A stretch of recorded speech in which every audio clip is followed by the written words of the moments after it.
సభలు సమావేశాలు జరుగుంటాయి. నాకంటే చాలా గొప్పవాళ్ళు, వాక్యం బాగా తెలిసిన వాళ్ళు, చాలా అద్భుతంగా విపులంగా చెప్పగలిగిన వాళ్ళు బోలెడు మంది మీకు వచ్చి వాక్యం చెప్పుంటారు.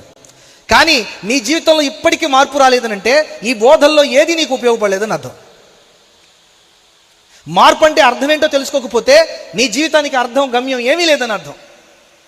ప్రియక్కలారా, ప్రియ చెల్లెళ్ళారా, ఎందుకని ఇట్లా అయిపోయాం మనం? సభలు జరుగుతున్నాయి, సమావేశాలు జరుగుతున్నాయి, బోధలు జరుగుతున్నాయి, వాక్యం చెప్తున్నారు అందరూ, చాలా చక్కటి వాక్యాలు చెప్తున్నారు. కొంతమంది బాగా నవ్విస్తే కొంతమంది బాగా ఏడిపిస్తారు, అవునా కదా? మా ఊరికి ఒక ఆయన వచ్చాడు వాక్యం చెప్పడానికి. ఆయన పని ఏమిట్రా అంటే వాక్యం చెప్పిన మొదలుకొని అయిపోయే వరకు ఏడిపియడమే ఆయన పని. అయిపోయిన తర్వాత కింద కూర్చొని బాగా ఏడిపించాను కదా అంటాడు ఆయన. ఏం చెప్పాలి మీరు చెప్పండి? పక్కన వాళ్ళతో అంటాడు ఏడిపించానా బాగా అంటే ఆయన బోధ యొక్క లక్ష్యం ఏంటంటే నువ్వు ఏడవడమే.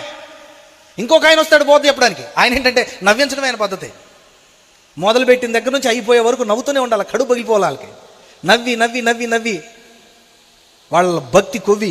అప్పుడు చెప్తారు ఈయన ఎక్కడి నుంచి తీసుకొచ్చారా కండి, వచ్చే సంవత్సరం కూడా ఈ పాస్టర్ గారిని పట్టుకురండి. ఏం చెప్పాడండి బాబు అంటే ఏం చెప్పాడని అడిగితే ఏమీ లేదు.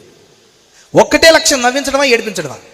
కానీ నువ్వు ఇంటికి వెళ్ళేలోపు నిన్ను మార్పించడం, నీ మనసును మార్చడం అనే ఒకే లక్షణం మీద పని చేయడం ఇక్కడ